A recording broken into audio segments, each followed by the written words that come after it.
Well, good morning, good afternoon, good evening, everybody around the world, wherever you happen to be joining us from, for this session with the Asia Society and the Asia Society Policy Institute, seeking to make sense of the President Biden, President Xi Jinping summit just concluded virtually between these two great powers of the 21st century.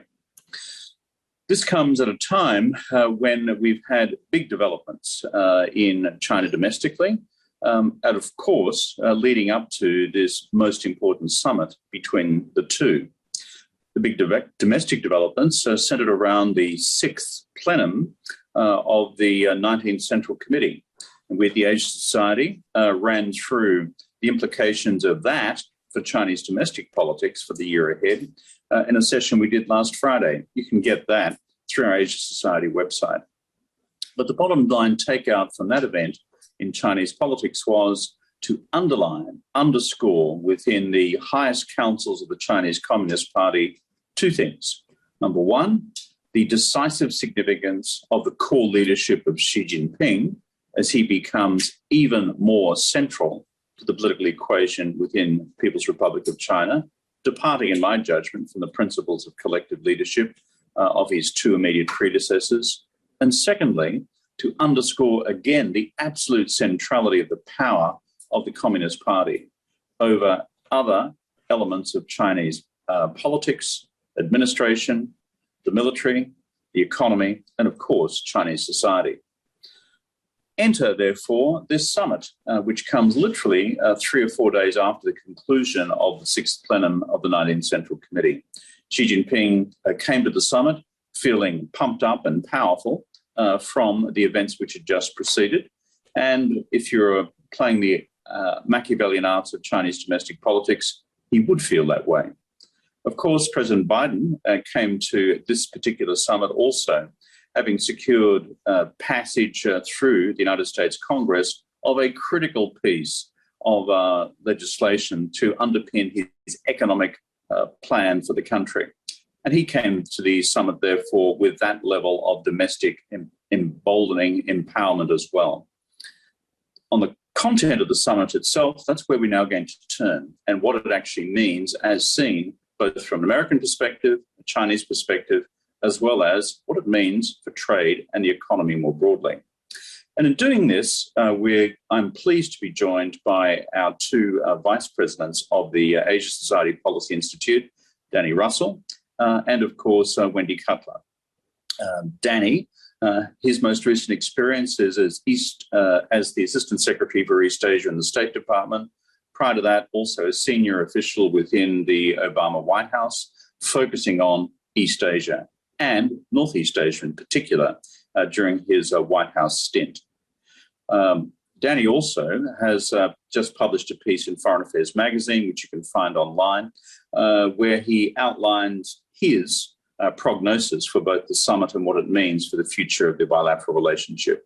So we're pleased to be joined by Danny. Wendy Cutler, long-standing American public official who has worked extensively and at senior levels as in the U.S. Trade Representative's office in Washington, rising to the position of active deputy director of the USTR, a person who therefore brings enormous experience and depth as far as her knowledge of the trade agenda in the region, globally, but also bilaterally with the US-China relationship. Our structure today is fairly straightforward. I will turn first to Danny to give his best analysis of how the United States has approached this summit, what they believe they got out of it, and what it means, therefore, for their conduct of this relationship for the year ahead. I'll then follow, trying to add to that by offering the Chinese perspective as best we can discern it within the first 24 hours through the official Chinese commentary, which has been released in the People's Daily and in Xinhua News Agency and in other sources, as we try to make sense of this summit from a Chinese perspective in their own domestic messaging.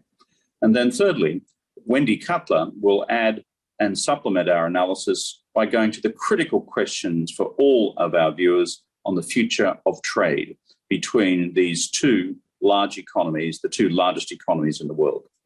If you have questions, please make sure that you send those in.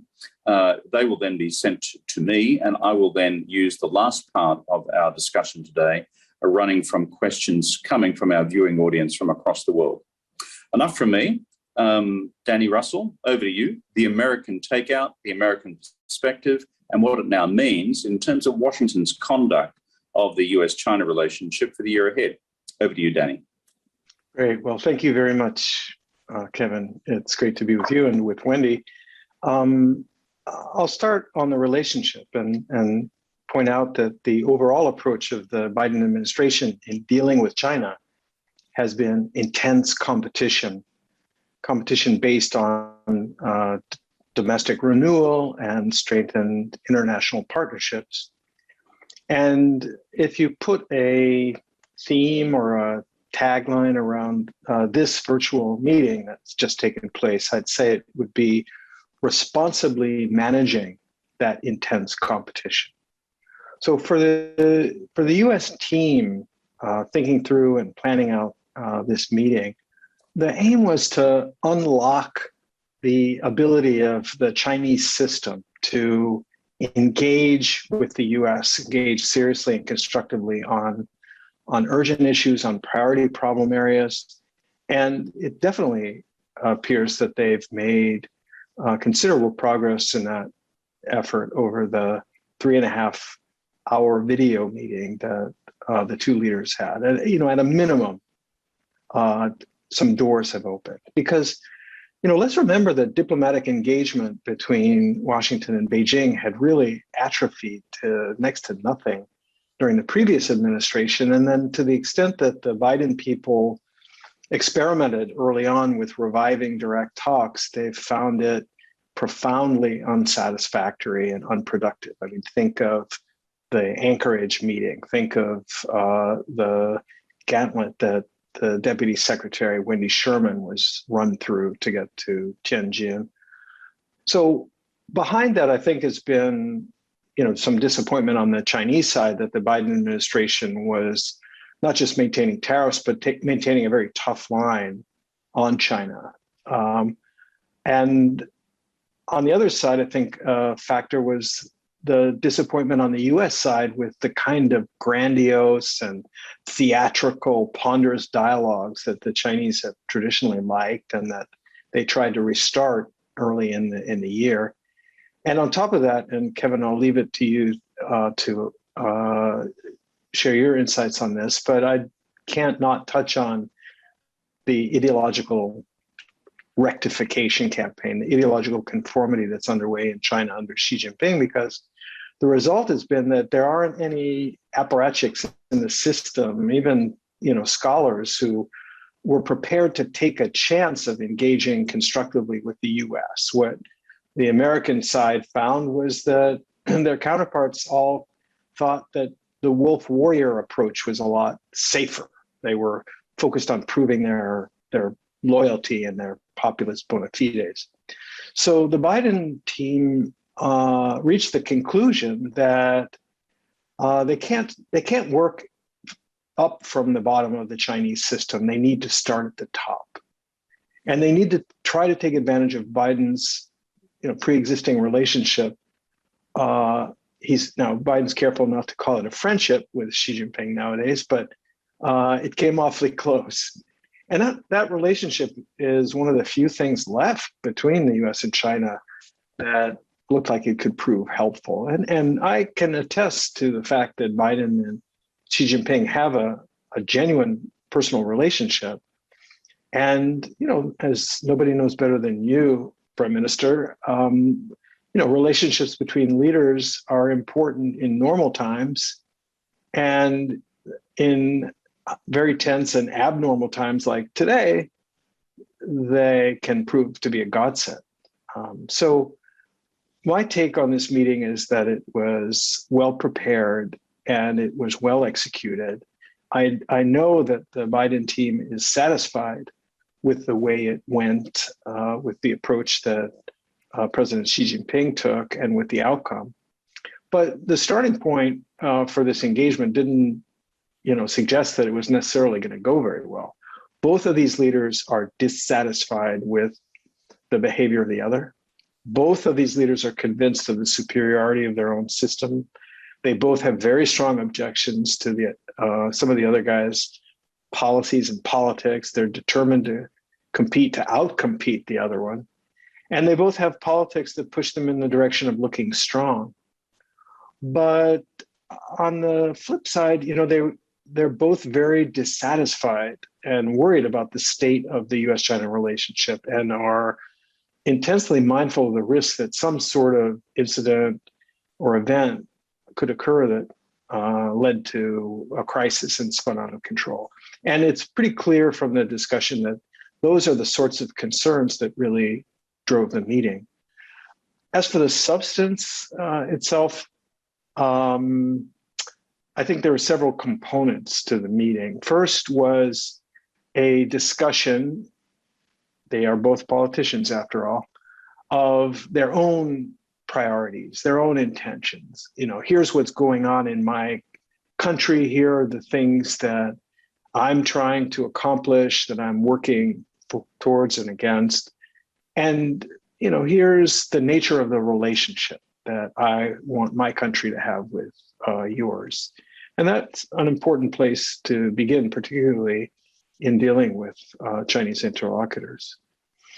They then moved into a session covering areas of, shall we say, divergence, i.e. categorical disagreements.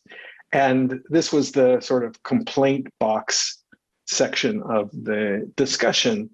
From the US side, China is undercutting established norms and international law and values. It's not following the rules of the road.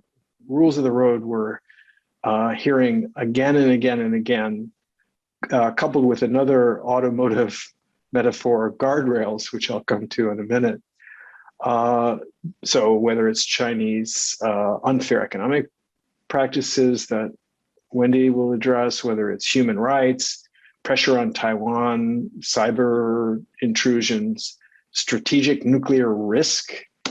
The complaints were partnered with a strong advocacy for the two sides to figure out how to establish what the administration in Washington likes to call guardrails, safeguards, to begin to build or rebuild processes and relationships and agreements that will set some boundaries that are capable of serving as mechanisms to enable de-escalation if things go wrong, so that competition doesn't deteriorate into conflict.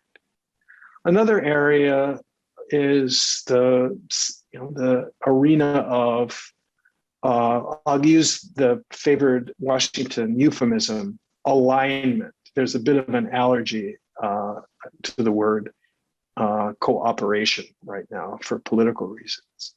So how can we and where can we align with China? And that includes work together, at least not work at cross purposes, in the midst of the vigorous competition that both countries are pursuing. So that includes areas, and they discussed areas like climate change, like health security, plus a much wider range of transnational challenges. I don't think they delve deeply, but certainly touched on non-proliferation, narcotics, macroeconomic policies, and so on. Throughout, a very important message transmitted by the US side, and we see that in their external messaging now as well about the meeting, is cooperation and global problem solving is not a favor by China to the United States. It's not something that we are going to pay for. And partly this is driven by the position that has been taken by Chinese officials pretty much all year, which is, hey, you tie the knot, you untie it. If you want our cooperation, you've got to, adhere to and accept our core interests. So instead, President Biden framed this as, the responsible behavior is the obligation of two major world powers. And Actually, that's pretty much in line with the way that the Chinese government talks about its international role, and it seemed to translate really well. And then mixed in, both with the friction agenda item and the alignment or cooperation agenda, is dealing with global hotspots where our interests can intersect: North Korea, Iran, Burma, and Afghanistan. Now, there's no hotter hotspot than Taiwan. It's not treated in the sequence of the countries I mentioned, in large part because the PRC doesn't view it as a country, but as a domestic issue. It was discussed. It was handled carefully in the meeting, and I think that. And in fact, let me ask you, Kevin, whether what she offered on Taiwan should be interpreted as a measure of reassurance about pursuing peaceful means to achieve unification, or whether it should be read as a threat about not foregoing the possibility of using force if splittist forces in Taipei cross red lines and so on. But on the U.S. side, Biden offered a reassurance, a direct reassurance that the United States isn't changing its one China policy. It's not moving to support Taiwan independence. He, and this has now become a feature in the Trump and the Biden administration, he began the mantra of one China policy in the three communiques, not with the communiques, but with the Taiwan Relations Act. And I can imagine Xi Jinping squirming in his seat at that point, because the Chinese don't want to hear about a unilateral US law. They don't accept it as a foundational principle. But I don't know if this helped, but Biden made the point that he was actually in Congress and voted for the legislation when it came up. So at least he personalized it. And I will not address a little snafu today where he apparently made a remark to the press in another event about Taiwan being independent, but he subsequently came out to talk to the reporters and did a cleanup on aisle 3 correction there. The last thing I'll say, and I know I'm going long, is it took 10 months for these two leaders to get to the point where they can talk face to face. Now they have agreed to designate officials to conduct some direct talks. The administration is being very skittish about what exactly that's going to look like. What are the topics? Who are the people? What is the format? They don't want to make this seem too formal. They don't want to raise expectations. They don't want a lot of premature focus on dialogues that may not go anywhere. The president also today, sort of in passing, made some reference to 4 working groups. Who knows? But without a doubt, a big part of this effort is going to be to build out and develop these guardrails and these safeguards. Last thing I'll say is, let's remember that this is just the beginning. It's the start of a process in an effort to work the relationship out of a very deep hole. Mistrust is intense. The politics are unhelpful. The relationship has deteriorated. Both sides seem to be convinced that they're the stronger party, that they're in the right. And even if the dialogues and working groups get going, there's only so far that they'll be able to take these issues. So we hear Jake Sullivan and others stress this as a process, and we can regard this not as a one-off sort of summit, but an important milestone in a series of conversations that hopefully will steer the relationship on a steadier course despite the furious competition that's clearly going to continue. So let me stop there. Good, thank you very much, Danny. Very useful readout in terms of how the administration is interpreting the 3.5-hour-long meeting. The view from Beijing, unusually, is not entirely discordant with the American readout. So what we've been doing in the last 12 hours or so is pouring through People's Daily, through Xinhua reports and other Chinese official and semi-official media accounts to discern how China is interpreting this summit to its own domestic constituency.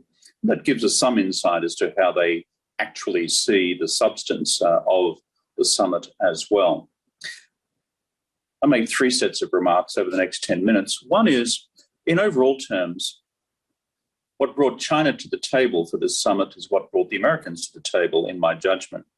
That is, both could observe that the bilateral relationship was spiraling downwards and had, frankly, hit rock bottom over the last 3 to 4 years.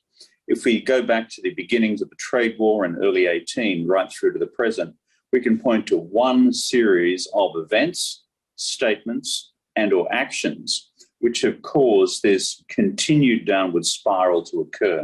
And I think both sides, Beijing and Washington, concluded this was in neither of their interests for this to continue, because once you peel away any accumulated political and diplomatic capital from the relationship, there is precious little left to manage a genuine crisis when it arises. Which brings me to the second overall strategic take that I see driving China's interests, and to some extent the United States' interests as well, which is the critical thing was to reopen the channel of strategic dialogue through the two principles. As Danny has correctly identified, dealing with anyone else in Beijing other than Xi Jinping, frankly, doesn't add up to a whole lot, given that he is the decision maker in chief, and frankly, down to a level of granularity which would surprise many American and international interlocutors.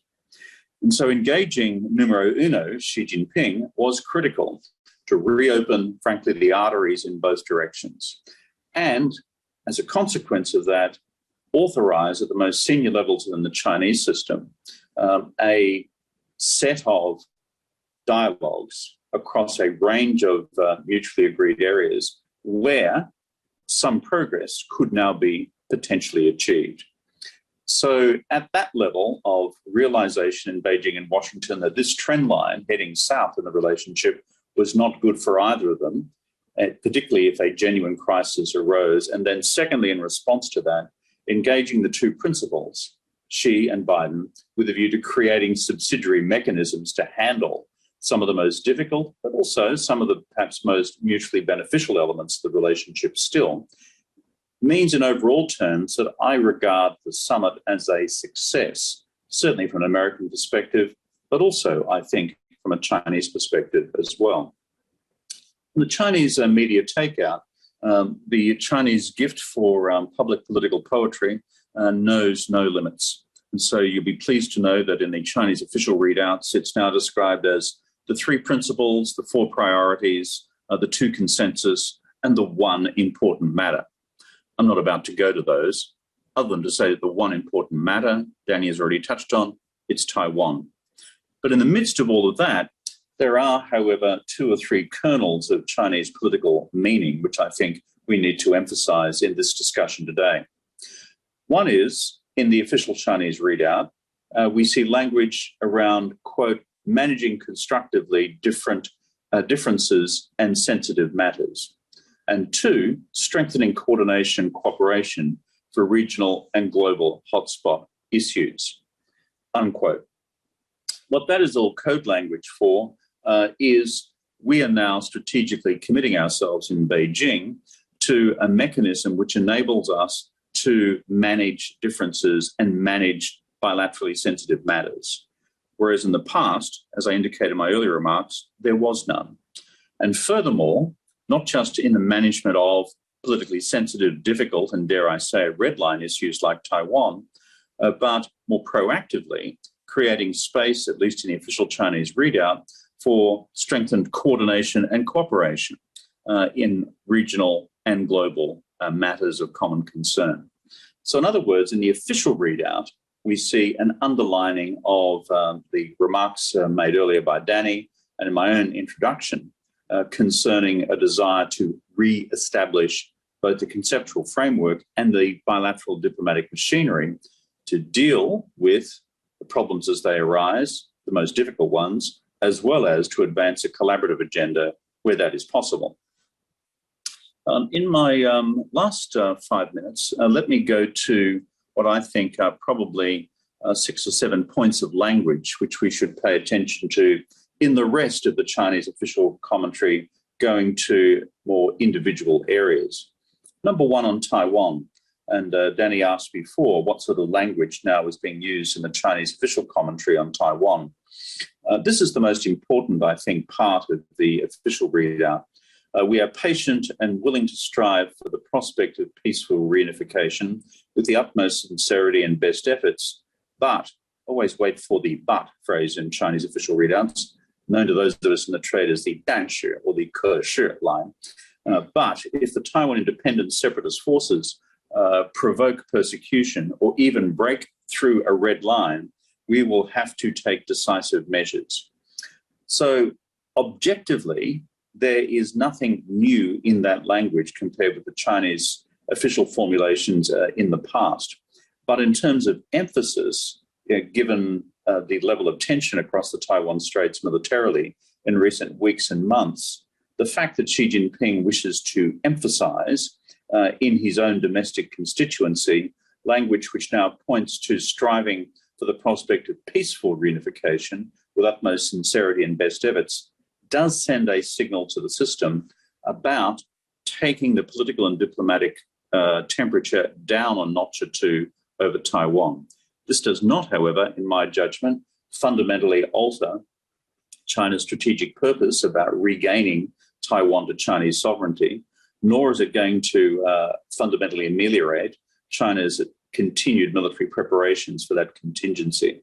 In fact, to reinforce this point, simultaneously with the release of the Chinese background briefing on the Xi Jinping-Biden summit, we've also had released in China the full text of last Friday's plenum resolution on Chinese Communist Party history, which delves into the Taiwan question and restates in clarion clear terms that you cannot have the great rejuvenation of the Chinese nation by 2049 unless you also have Taiwan being part of it. And that is not so diplomatic code language for saying that is our endpoint. 2049 or bust, Taiwan will be back within Chinese sovereignty. And we look at our calendars, that's only 25 or 30 years from now. So the clock from Beijing's perspective is ticking, even though the language tactically for the immediate period ahead is more nuanced, diplomatic, and softer than we've seen in recent weeks and months. Another couple of points on the question of democracy. It's quite interesting, the formulation which Xi Jinping used on human rights. He said in Chinese, 民主不是一种制定的产品, which is a really interesting phrase. It is, democracy is not a pre-packaged, predetermined product. In other words, reserving to China the right to reinterpret the meaning of democracy from its own purposes and from different perspectives around the world. It's quite interesting that the cogency of the term 民主, meaning rule of the people, what we refer to as democracy, is of itself sufficiently valuable in the Chinese political lexicon that they can't attack democracy. But the process of Chinese politics domestically at present and internationally is a reinterpretation of what democracy means to make it compatible with China's own authoritarian political system. And he doesn't rule out in this language a dialogue with others on human rights questions. Thirdly, for an international audience, what's also important is his language on multilateralism. And he says, without US-China cooperation, multilateralism is incomplete. And so this is an invocation to the United States to unclog currently clogged multilateral mechanisms where the two countries can produce better results for the international community. And that's where I would start to look carefully at what will now happen on the Iranian nuclear deal. And that's where I'd start to look carefully also at what could happen if the two countries put their minds to it on future pandemic collaboration through the WHO, but beyond the WHO. And then thirdly, also on the critical question of climate change, which I'll come back to in a minute. I am mindful of where we are on time, but a third readout in the Chinese language is this. And again, this is in the Chinese official media pointing to remarks Xi Jinping made in the summit. China and the United States should advocate the international community to jointly maintain global energy security, strengthen cooperation in fields of natural gas and new energy, and work with the international community to maintain the security and stability of the global industrial chain and supply chain. I'm sure Wendy will come to the question of supply chains in a minute, but I find this language interesting and unusual for the Chinese to emphasize in a post-summit wrap. And on the question of supply chains, the language used there lies in some contrast with China's own domestically embraced economic doctrine now of national economic self-sufficiency in order to reduce China's overall net dependency on global supply chains across energy and raw materials, across key industrial componentry, across key technologies, obviously semiconductors, but also in other areas, including capital markets as well. Second last point I'd make is in the official readout languages on climate change. And this is quite interesting. She points out climate change can definitely become a new highlight of Sino-US cooperation. I've not seen that language before, and certainly not from him. And the Chinese is interesting. Xi Jinping 指出, Xi Jinping points out, 气候变化完全可以成为中美新的合作亮点. And it's literally that climate change can completely become 完全可以 a bright point, a 亮点 of bilateral cooperation between China and the United States. He then goes on to say, of course, China is still a developing country and there is common but differentiated responsibilities on climate change. But this is the highest level political signal from Xi Jinping personally that I have seen, authorizing the sort of work that we saw initialed, if you like, by John Kerry and Xie Jinhua in Glasgow recently when they reinvigorated the US-China bilateral climate change working group. And the final point is on what is needed for the future on public health. And Xi Jinping says what is needed is a scientific attitude that politicizing the disease problem will have all harm but no benefit. And we must have as a top priority the global fight against the pandemic and to break the vaccine deficit around the world and to eliminate the vaccine gap. That, of course, is a pitch to the rest of the world, in particular the developing world where there is so much vaccine inequality at present. But it's also a partial pitch to the United States that given the future unknown terrain for the future evolution of the virus, we, the US and China, should think about how we could collaborate next time around rather than simply attack each other, which is what happened under the Trump administration. Of course, this is a massively domestically sensitive issue within China in terms of virus origins and the failures of China to contain the outbreak in Wuhan at the beginning of 2020. But that's a different story for a different occasion. This is about the whole question of could we now, the US and China, turn the page as far as the next phase of collaboration on the pandemic is concerned. To conclude, therefore, the language, I think, when you unpack it, obviously has some levels of differentiation from the US official readout. But overall, I remain with the logic that I reflected earlier in my remarks that Xi Jinping and the Chinese system have reached a conclusion. They don't want this relationship to spiral completely out of control.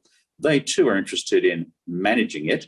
And the doctrine, which of course I've been arguing for many, many years now, is this relationship desperately needs a framework of managed strategic competition. By the way, there's something just out from the Chinese which says that they are about to look at a first practical step in communications improvement between the two countries by relaxing restrictions on journalist visas.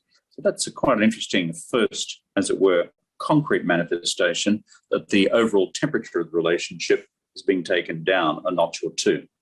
Wendy, tell us what's happened with trade and what it means for the global economy. Over to you, my friend. Well, thanks, Kevin. Thanks, Danny. It's hard to follow up on both of your presentations. Before I get to trade, if I can just make two general points.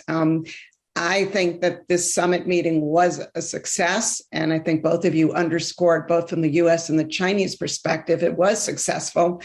And in that regard, I think we really need to give credit to the officials from both sides who spent hours preparing for this meeting. I think in the last administration, that preparation didn't occur. And as a result, those meetings were dramatic and erratic. And this time around, it seemed like things went smoothly. It doesn't mean that both sides agreed on most things, but the meeting did go smoothly.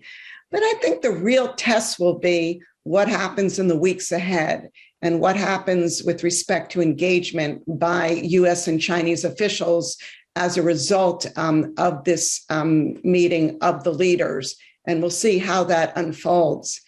Second, I would just like to emphasize that the White House, particularly in the past 24 hours, has made a real effort to insist that they're not looking to institute new mechanisms or new dialogues, but more channels of communication, kind of engagement that would be issue specific, outcome oriented, and wouldn't kind of, get us back in a situation where we were in endless hours of discussion with no real outcome or no substantive progress. So I put those two matters on the table. Now, with respect to trade, I would say that it was not a dominant agenda item. And this contrasts sharply again with the previous administration, where the summit meetings were kind of all about trade. They were talking about agriculture. They're talking about tariffs. They were talking about, technology theft, and they were talking about currency manipulation. And this meeting, it seemed more that each side kind of made their points, and then they kind of went on to the other subjects that Danny and Kevin elaborated. President Biden underscored the importance of Chinese adherence to the phase one obligations. In my mind, that means both the rules and the purchasing commitments. He also used the phrase of wanting to protect US workers and industries from Chinese unfair trade practices. And I found this interesting in that he wasn't insisting that China change its practices. It almost seemed like more of a realistic view that China may not change these practices. So therefore, it's his job to make sure that that unlevel playing field doesn't come back to bite our workers and industries. President Xi, he talked about the US politicizing trade, which I found a bit ironic given the kind of methods and mechanisms that China is using now to politicize trade with other trading partners. And he complained about really export controls and entity list restrictions that, in his view, have come to suppress Chinese companies. But beyond that, when I look at what happened on trade, I also think about what they didn't say, what was not mentioned. And I think the obvious omission was the mention of tariffs. And this probably is to the strong disappointment of the US business community, which has been urging the lifting of these tariffs, and most recently in a series of letters from both the US business community and certain members of Congress. Second, President Xi was pretty quiet about phase one implementation. And I found this curious because in many respects, particularly with respect to the rules portion of the phase one agreement on IPR, technology theft, financial services, China has a pretty good track record in implementing those commitments. It clearly has fallen short of its purchasing commitments, but given COVID and the mismatch in supply and demand, I think it could argue that it made its best efforts. And finally, given what Xi said just a week ago at the Shanghai Import Expo, when he talked about his willingness to negotiate on subsidies and state-owned enterprises, really the structural reform, non-market economy issues that are of such concern to the United States, he also was silent. And I found that curious as well. And it led me to believe, is China really serious about negotiating in these areas? Now, Kevin just mentioned a concrete deliverable coming out today about visas for reporters.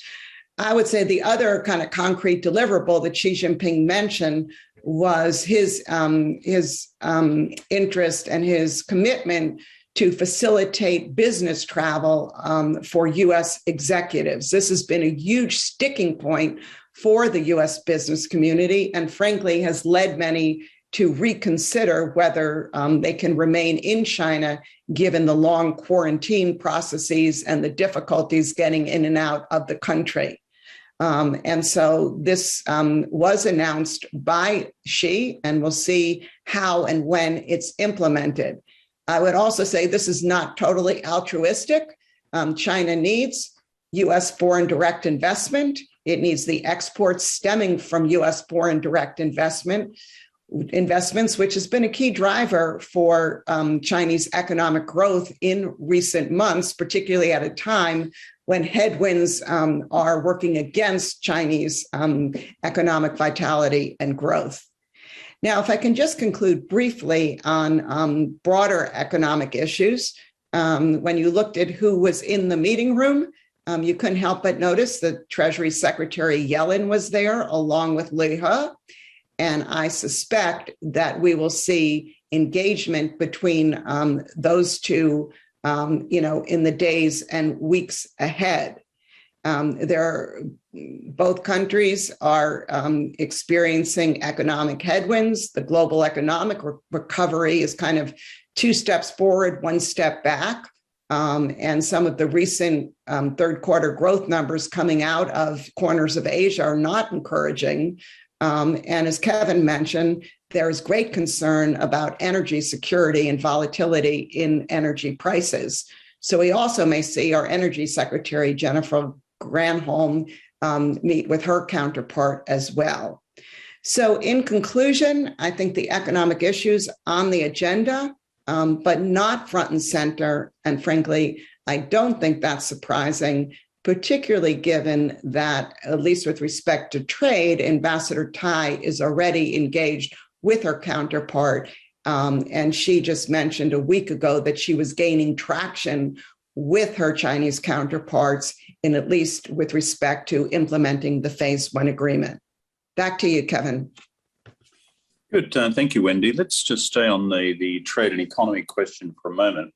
And your observation was absolutely right, that when you have both Janet Yellen and Liu He in the picture, it does mean that both leaders are signaling to their own systems domestically, but also internationally, that there is much work now to be done by, frankly, 2 senior economic officials within their respective administrations.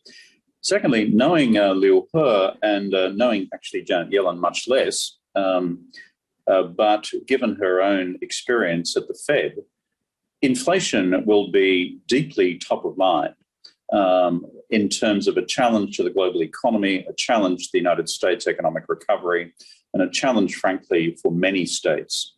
And inflation is being driven by goods inflation, wages inflation, inflation in energy prices and in raw materials, but also, frankly, inflation in the cost of international shipping, which is almost worth a separate seminar in itself. So given all these inflationary dynamics and, frankly, the central challenge they do represent to the sustainability of global economic recovery, as an analyst, what I would say is, therefore, there is an overwhelming case to begin immediately to tackle the tariff wars between the 2 countries, because tariffs are inflationary. And the second point, of course, that is compounding inflation is, let's call it, the new security-driven restrictions around global supply chains. You have language from Xi Jinping pointing to supply chains and the need to, as it were, depoliticize them. Whereas China's domestic policy is still increasingly tilted towards national economic self-reliance. And Wendy, you know Washington better than most of us on these questions. So on tariffs and supply chains, take out your crystal ball and tell us where you think, as someone who has been a very senior trade official in the United States, where Catherine Tai and the team may be authorized now to take this agenda in the months ahead. Back to you, Wendy. Well, no matter how concerned I am about the tariffs and how they have come to bite the United States more than China in a number of product areas, I just don't see a scenario between now and the midterm elections where the U.S. lifts tariffs, even if on a reciprocal basis. I think that's unfortunate because I think there are baby steps that could be taken. For example, both sides could agree to lift tariffs in the medical sector. I mean, that would make perfect sense to me, given the COVID and the aftermath. What I think we will see is both sides focusing on granting and continuing to grant product exclusions. The United States has resumed its product exclusion process, but in a modest way. And I know that the US business community is hopeful that that will be expanded to allow for application for tariff exclusion for new products, not just products that have already received exclusions. And frankly, for China, China has also exercised generous exclusions to US imports. My understanding is that these exclusions are to expire by the end of the year, of grave concern to many US exporters. So perhaps that's where the tariff discussions are focusing on, not on actually lifting the tariffs, but allowing for exclusions to expand and to continue. So both sides, particularly the US, can say, we're tough on China. Those tariffs remain in place until China deals with some of the fundamental unfair trade practices that it's pursuing. Good, Danny. One of the questions which has come in is, how do you think the Taiwanese will read this? How will they read the summit? How will they read the language on Taiwan? I know you've worked a lot on the Taiwan question yourself in the administration before. What do you think? Well, the language coming out of the meeting from the U.S. side offers no cause for concern to decision makers in Taipei. Biden strongly emphasized, as I mentioned, not only a one China policy and 3 communiques, but particularly front-loaded reference to the Taiwan Relations Act, and, as has lately become the norm, added onto that the 6 assurances provided to Taiwan at the time of or provided to both Taiwan and the U.S. Congress at the time of the 3rd communique. So I think that the readouts, both public and the direct debriefings that U.S. administrations routinely do with the Taiwan authorities subsequent to any major U.S.-China engagement will be reassuring. I think there is a further degree of comfort that they will take, perhaps not entirely justified and not entirely constructive, from the fact that President Biden seems again to have let his tongue get ahead of him a bit in describing today in an encounter with reporters, as I mentioned, our policy being based on the Taiwan Relations Act, and going on to say they're independent. Taiwan is independent. He subsequently, as I mentioned, came back to the reporters and said, hey, there's no change in our one China policy. But both Beijing and Taipei, I think, have a proclivity to see a diabolical plan here that on paper and nominally in formal meetings and so on, the US position is the orthodox one. But in reality, and as opportunities present themselves, President Biden, whether it's at a CNN town hall or elsewhere, takes a very forward-leaning position that's inconsistent, frankly, with the orthodoxy. For Beijing, that is a horrifying signal that starts all kinds of worst case scenario planning. For the Taiwans, it has the opposite effect and may give rise to unfounded and potentially destabilizing hopes and expectations. As for the glass half empty piece of Xi Jinping's statement about his patience not being unlimited, and that if the splittist forces in Taipei cross a red line, then China will take decisive action. This is part of a longstanding pattern of the PRC, and particularly Xi Jinping,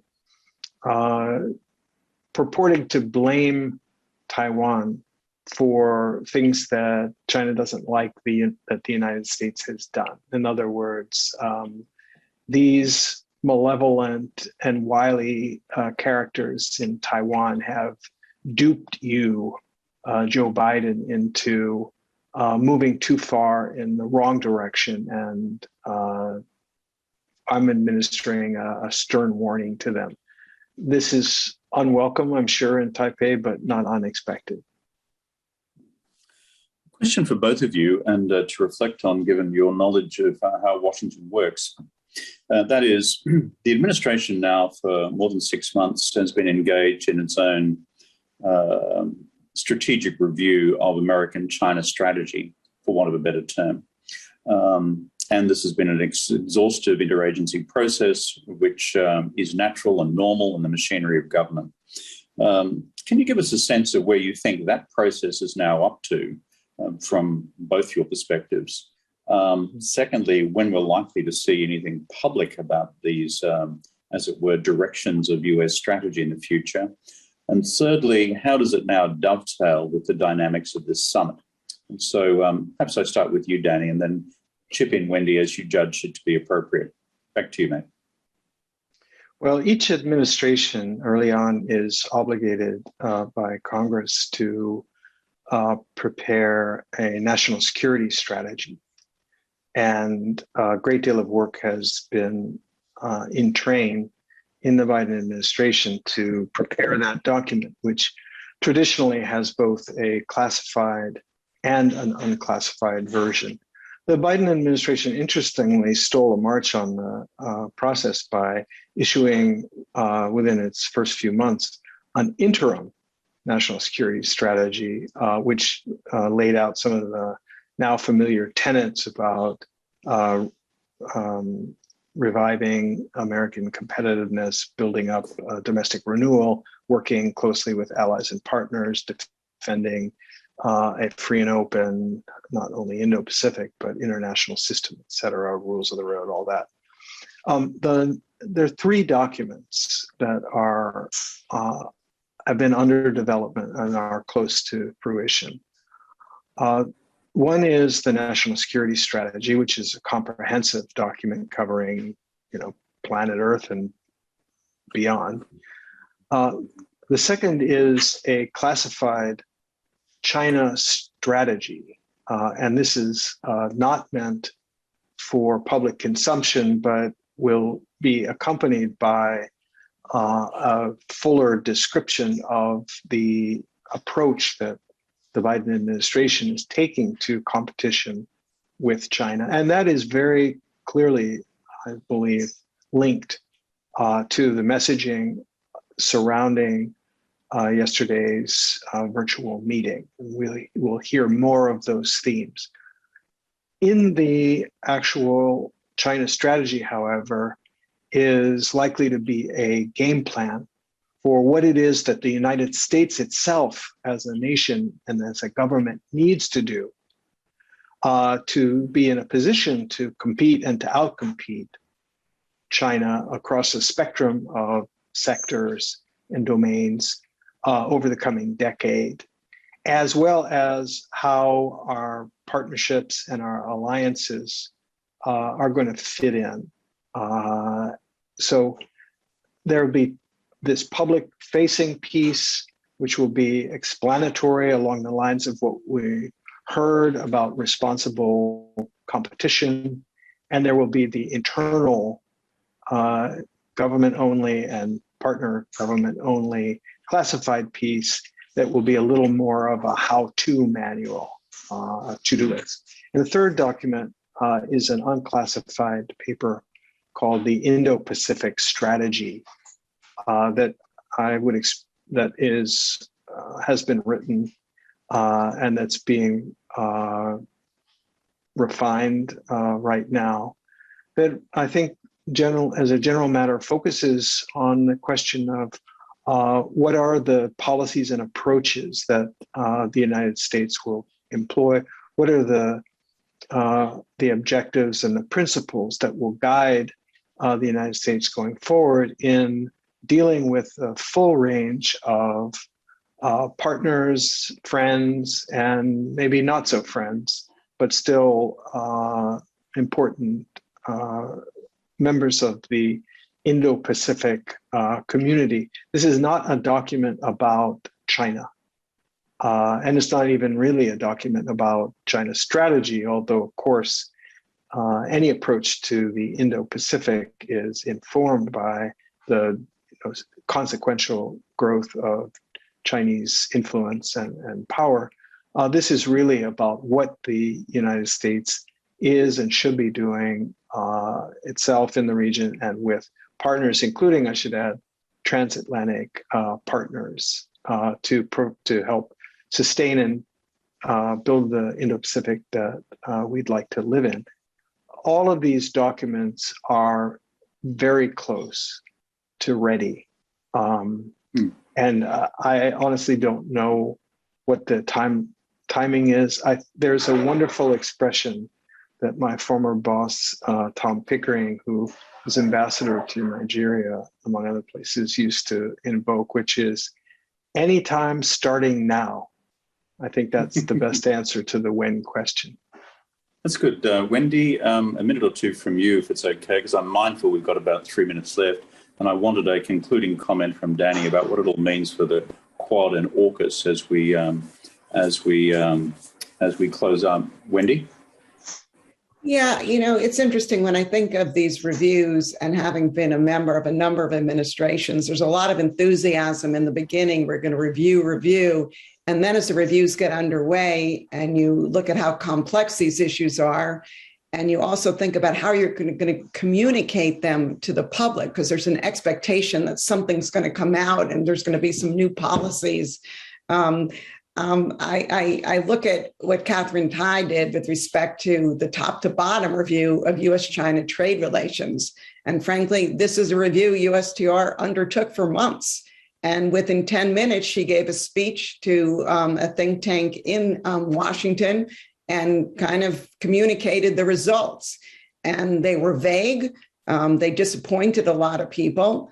But at the same time, they did have certain actions that she's undertaking. And so I wonder if this will be a model for communicating some of the results to the public, not only the policy community in Washington, but broader.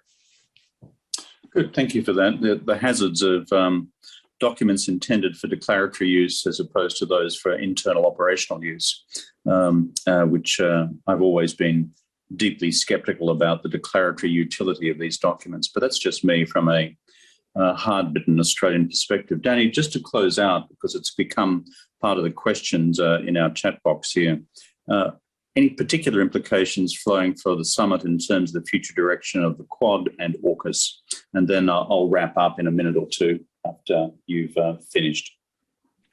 Yeah, I think that both the Quad and AUKUS in their own ways are a manifestation of the Biden administration's focus on intense but responsibly managed competition. In the case of the Quad, it is a competition for hearts and minds in the region.